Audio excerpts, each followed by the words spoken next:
Hello and welcome दोस्तों, स्वागत है आपका हमारे यूट्यूब चैनल में। दोस्तों, आज की इस वीडियो में हम बात करने वाले हैं वैद्युत द्विध्रुव के कारण उत्पन्न वैद्युत क्षेत्र की तीव्रता अच्छी स्थिति में।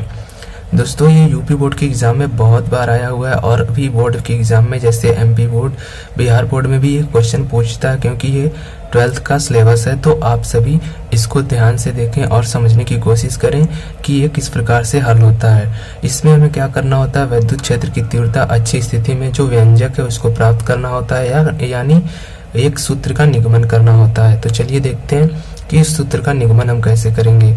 दोस्तों, यहाँ पे पहले हम देख लेते हैं, यहाँ पे लिखा हुआ है माना कि परावैद्युतांक वाले माध्यम में एक वैद्युत द्विध्रुव AB स्थित है जो -q तथा +q आवेश से मिलकर बना है। तो दोस्तों, यहाँ पे आप देख सकते हैं, मान लीजिए ये परावैद्युतांक वाले माध्यम में एक वैद्युत द्विध्रुव AB स्थित है जो कि -q तथा +q आवेशों से मिलकर बना है, जिनके बीच की अल्प दूरी 2l मीटर है। ये 2l मीटर दूरी है और इसका मध्य बिंदु O है। इस द्विध्रुव का मध्य बिंदु O है। मध्य बिंदु O से R दूरी पर, यहाँ पे आप देख सकते हैं कि मध्य बिंदु O से R दूरी पर एक बिंदु P है जिसकी +q आवेश से दूरी r-l है तथा -q आवेश से दूरी r+l है। यहाँ पे +q आवेश से इसकी दूरी आप देख सकते हैं r-l और -q आवेश से इसकी दूरी r+l है।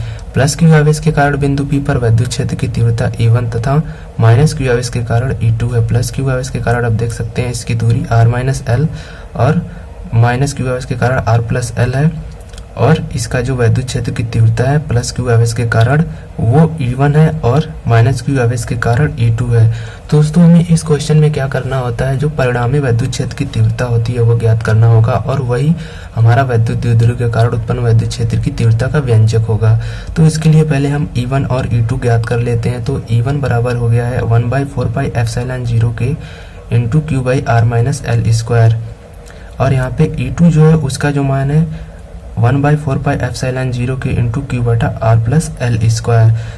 तो दोस्तों, यहाँ पे देख सकते हैं E1 की जो दूरी है वो r-l² है और E2 की जो दूरी है वो r+l² है। बाकी हम वैद्युत क्षेत्र की तीव्रता का जो सूत्र होता है इसके आधार पर हम ये लिख लेते हैं। और E1 को अगर आप देखें तो BP दिशा में है। यहाँ पे देख सकते हैं आप E1 जो है वो BP दिशा में है और E2 जो है वो PA दिशा में है। PA दिशा में यहाँ पे दोनों की दिशा दिखाई गई है।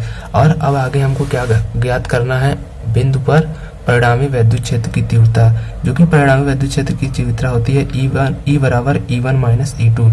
दोस्तों, अगर आप इतना याद कर लेते हैं तो आपका समझ लीजिए वैद्युत द्विध्रुव के कारण उत्पन्न वैद्युत क्षेत्र की तीव्रता समाप्त हो चुका है, खत्म हो चुका है। इसके आगे हम क्या करने वाले हैं, जो कि कैलकुलेशन एक टाइप का होगा, यानी कि E1 - E2 को घटाएंगे, E2 को घटाएंगे E1 में से और जो निकलेगा वो E होगा और यही जो है वैद्युत द्विध्रुव के कारण उत्पन्न वैद्युत क्षेत्र की तीव्रता होगा।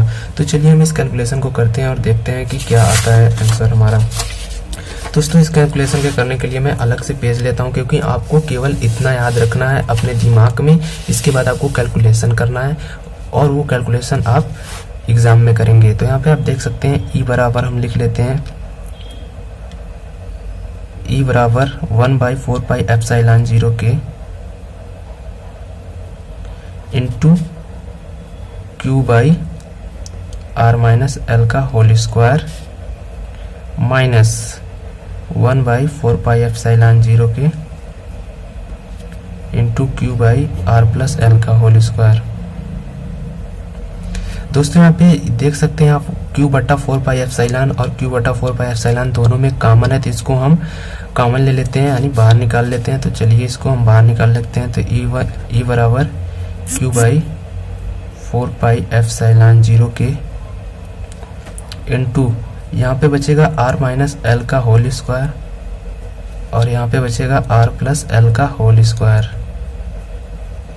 तो दोस्तों, यहाँ पे इतना हल हो चुका है। अब हमको क्या करना होगा, इसको हल करना है। इसको हल करके हमें छोटे फॉर्म में लाना है। तो इसके लिए हम क्या करेंगे, इसका त्रियक गुणा कर देंगे और आमने सामने गुणा कर देंगे, जिससे कि हमारा और आगे प्रोसेस पहुंचेगा। जैसे कि मैं यहाँ पे एक चिन्हित कर देता हूँ, इस तरीके से आप गुणा को याद कर सकते हैं कि इसका गुणा किस प्रकार से होगा। तो यहाँ पे हम आगे बढ़ते हैं और कर देते हैं इसको q/4πε0 के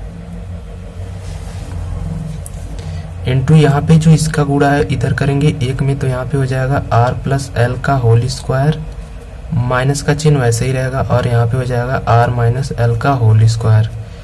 और बटे में हो जाएगा r माइनस एल का whole square into R plus L का होल स्क्वायर। यहाँ तक हो गया दोस्तों। अब हम यहाँ पे क्या करेंगे, r प्लस एल का होल स्क्वायर जो ये a प्लस बी का होल स्क्वायर का सूत्र है, और r माइनस एल स्क्वायर जो है वो a माइनस बी का होल स्क्वायर का सूत्र है। तो यहाँ पे वो सूत्र लगा लेंगे, नीचे हम नहीं लगाएंगे, नीचे हम इसको जोड़ लेंगे, मतलब गुणा कर लेंगे, और ऊपर इस सूत्र को हम लगाएंगे। तो यहाँ पे आगे बढ़ते हैं और यहाँ पे लिख देते हैं q इंटू, यहाँ पे सूत्र लगाएंगे तो हो जाएगा R square plus L square plus 2rl, और यहाँ पे माइनस हो जाएगा R square plus L square minus 2rl, और बट्टे में हम दोस्तों इन दोनों का गुणा करके लिख देते हैं। तो यहाँ पे हो जाएगा R square minus L square का होल स्क्वायर। दोस्तों ये एक कोष्टक में a माइनस बी और a प्लस बी का सूत्र है, जो कि इस माध्यम में आ जाता है a माइनस बी का होल स्क्वायर। तो इसको मैंने यहाँ पे लिख दिया है, तो आप थोड़ा सा दिमाग लगाइए और इस सूत्र को याद करिए, आपको समझ में आ जाएगा।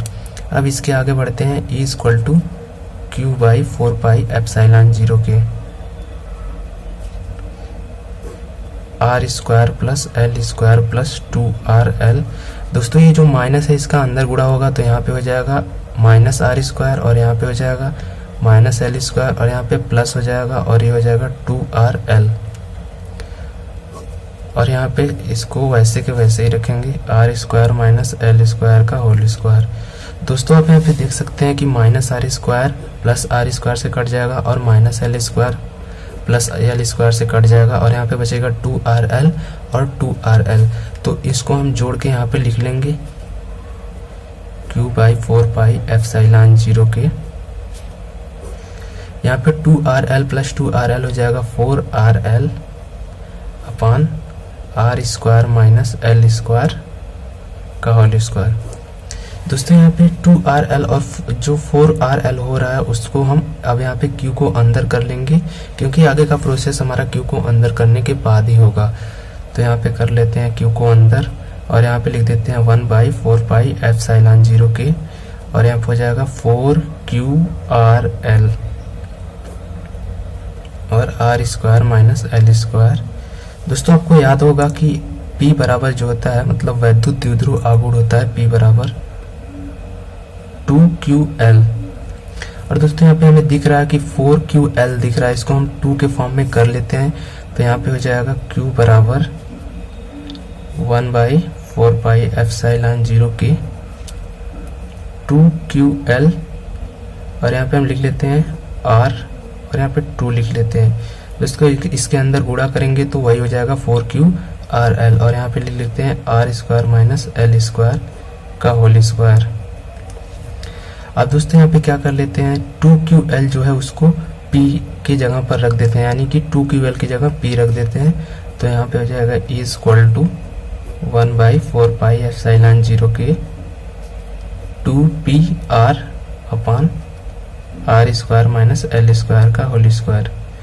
अब दोस्तों देखते हैं कि आर स्क्वायर की तुलना में एल स्क्वायर का मान जो है वो नगण्य मानकर छोड़ दिया जाता है यहाँ पे, क्योंकि अगर मान लीजिए एल स्क्वायर, अगर जो ये दूरी है r वो बिंदु P से बहुत दूरी पर है, यानी कि ये वैद्युत द्विध्रुव आघूर्ण बहुत दूर है बिंदु P से, तो हमारा जो होगा वो एल स्क्वायर को नगण्य मान लिया जाता है। तो यहाँ पे हम एल स्क्वायर को नगण्य मान लेते हैं, क्यों? क्योंकि r जो है वो एल स्क्वायर से बहुत बड़ा है, यानी r की दूरी बहुत दूर है r, इसके लिए एल स्क्वायर को हम नगण्य मान लेते हैं। तो यहाँ पे नगण्य मान लेंगे, यानी कि एल स्क्वायर की जगह 0 लिख देंगे।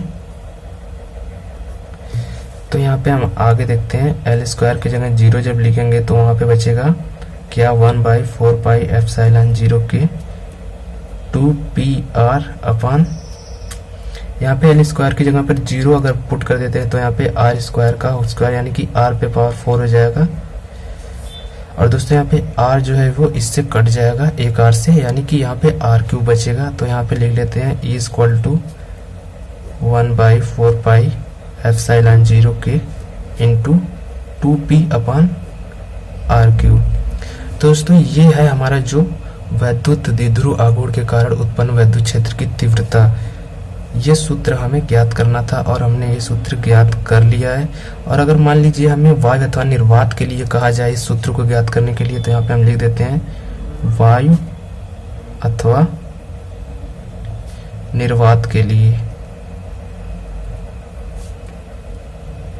वायु अथवा निर्वात के लिए k = 1 लिखते हैं, क्योंकि वायु अथवा निर्वात में k का मान 1 होता है। तो यहाँ पे जो वायु अथवा निर्वात के लिए सूत्र होगा वो ये निकल के आएगा 1/4πε0 × 2πr³। तो इस तरह से आप देख सकते हैं दोस्तों, ये जो पेज है ये केवल कैलकुलेशन का पेज है, इसमें आपको कैलकुलेशन केवल करना है। तो इसको आप ना याद करने की कोशिश करें, बल्कि इसको याद करने की जगह आप केवल इतना याद रखें और इतना केवल एग्जाम में लिख के आए। दोस्तों देख सकते हैं आप इतना छोटा याद करेंगे तो आपको उम्मीद है कि अच्छी तरह से याद होगा, मुझे उम्मीद है आप इसको याद कर लें। और उसके बाद इसके आगे का जो कैलकुलेशन है, इस वैल्यूज को पुट करके जो इस तरीके से मैंने कैलकुलेशन किया है, आप देख सकते हैं इस तरह से कैलकुलेशन करके आप लिख दें। यहाँ पे 1-2 स्टेप आप कम भी कर सकते हैं अगर आप आसानी से कम कर पाते हैं। यहाँ पे मैंने कई सारे स्टेप लिए हैं आपको समझाने के लिए, तो आप इस स्टेप्स को कम भी कर सकते हैं। दोस्तों उम्मीद करता हूँ आपको ये समझ में आ गया होगा कि वैद्युत द्विध्रुव के कारण उत्पन्न वैद्युत क्षेत्र की तीव्रता का जो व्यंजक है वो किस तरह से प्राप्त किया जाता है। तो चलिए मिलते हैं नेक्स्ट वीडियो में, तब तक के लिए धन्यवाद।